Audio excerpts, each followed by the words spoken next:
கவுண்டரின் வாய்ஜாலம் தமிழ் சினிமாவுக்கே வர்ணஜாலம் தான். வருஷா வருஷம் காலங்காலமா தொடர்ந்து வரும் இந்த அற்புதத்தை தன்னோட 70வது வயதிலையும் இலைக்காம வச்சிருக்காரு கவுண்டமணி. அவர் வாயை திறந்தாலே கலீராகுது தேட்டர்லாம். அவர் வராத காட்சிகள் ஒன்னொன்னுத்துக்கும் அவர் வருவாரா அப்படின்னு ஏங்கவும் வச்சிருக்கு. மாடி இலைச்சாலும் மடி இலைக்காம வச்சிருக்க இயற்கையை நோக்கி வணங்கித்தான் ஆகணும் அப்படின்ற லாஜிக்கை ஃபாலோ பண்ணியிருக்காரு ஜெகஜால கவுண்டமணியும். இன்னும் என்னையா கவுண்டர் கவுண்டர்னுட்டு அப்படின்ற வாயெல்லாம் தான் கலகலப்பான வசனங்களாலேயே அடைச்சிருக்காரு இயக்குனர் கணபதி பாலமுருகனும். கவுண்டமணியோட ரசிகர்கள் மட்டுமில்லாம கலகலப்ப விரும்புற யாருக்குமான டிபார்ட்மெண்ட் ஸ்டோர் தான் இந்த எனக்கு வேறு எங்கும் கிளைகள் கிடையாது திரைப்படம். கவுண்டரோட முழு நேர வேலை ஷூட்டிங்களுக்கு கேரவன்களை சப்ளை செய்யறது. சொந்தமா 20 கேரவன்களை வச்சிருக்கோம் செல்வந்தரான அவருக்கு பகுதி நேர ஜாப், காதலர்களுக்கு ஜாமீன் கையெழுத்து போட்டு கல்யாணம் செஞ்சு வைக்கிறது.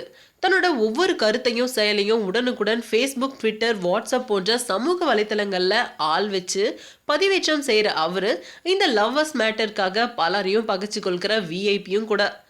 இந்த நேரத்துல தான் மதுரையில இருக்கும் பிரபல அரசியல் தலைவர் ஒருவரோட மகளான ரித்விகாவை லவ் பண்ணி தள்ளிட்டு வந்துடுறாரு சௌந்தரராஜா.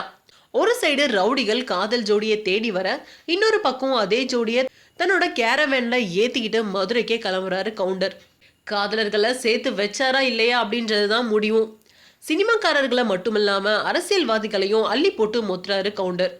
டேய், அது என்னடா எவனை கேட்டாலும் மதுரை அப்படின்றது, மதுரை எனக்கே வா அப்படின்னு சொல்றான். ஏன் நாத்தார்காடு, தர்மபுரி எல்லாம் என்ன பாவம் பண்ணுச்சு, அதையும் என்னதுன்னு சொல்ல வேண்டியதானே அப்படின்றது தியேட்டர் துவம்சமாகுது. அண்ணே கௌதம் மேனன் படத்துக்கு கேரவன் கேட்குறாங்கன்னு, ஈசிஆர்ல இருக்க காஃபி ஷாப் தானே அனுப்பு. அண்ணே விஷால் படத்துக்கும் கேரவன் கேட்குறாங்கன்னு, பின்னி மில்லுக்கு தானே அனுப்பிவிடு. அண்ணே எப்படின்னு ஆளை சொன்னா ஷூட்டிங் ஸ்பாட்டை சொல்றீங்க, ஷூட்டிங் ஸ்பாட்டை சொன்னா ஆள் யாருன்னு சொல்றீங்க அப்படின்னு கேட்குற அசிஸ்டன்ட் கிட்ட, டே எனக்கு மட்டும் இல்லடா தமிழ்நாடு ஜனங்களுக்கே இது தெரியும்டா அப்படின்னு சொல்றாரு கவுண்டரும். கேட்க வேணுமா, தியேட்டர் கொலீர் ஆகுது. இப்படி படம் முழுக்க கவுண்டரோட ராஜ்யம் கொடி கட்டி பறக்குது. அண்ணே ஜிவி பிரகாஷ் நடிக்க வந்துட்டாரு, எஸ்ஜே சூர்யா இசையமைக்கிறாரு அப்படின்னு அவரை சுத்தி இருப்பவங்களும் கூட வசனங்களால தெரிக்க விடுறாரு.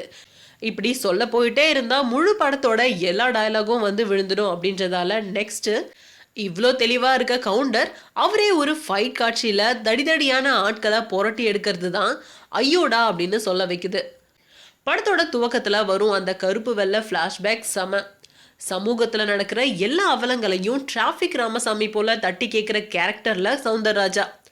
முகத்துல எந்த நேரமும் ஒரு டென்ஷனோடையே வரது கேரக்டருக்குள்ள கரைஞ்சிடுவாரோ அப்படின்ற தோண வைத்தாலும் காதல் காட்சிகள்ல கூட அதையே மெயின்டைன் பண்றது தான் பகீர்னு இருக்கு.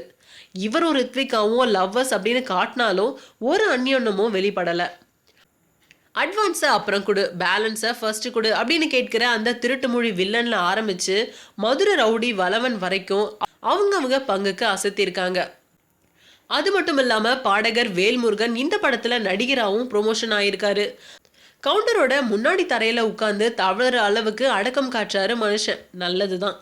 இசை எஸ்.என். அருணகிரி. இந்த படத்துல ஆகப்பெரிய அசௌகரியமே அவரு தான். ஒரு பாடலும் விளங்கல. கேரவன் சொல்றாங்களே அது இப்படிதான் இருக்குமா அப்படின்னு சராசரி ரசிகர்களை வாய் பழக்க வச்சது மட்டுமல்லாம ரொம்ப சாதாரணமான ஒரு கதையை ரொம்பவும் சுவாரஸ்யமா கொடுத்த வகையில ஆஹா போட வச்சிருக்காரு இயக்குனர் கணபதி பாலமுருகன். கவுண்டர் அப்படின்ற சிங்கிளா வர சிங்கத்துக்கு எதுக்கு கிளைகள், உங்க வாய்ஜாலம் தொடரட்டும்னு.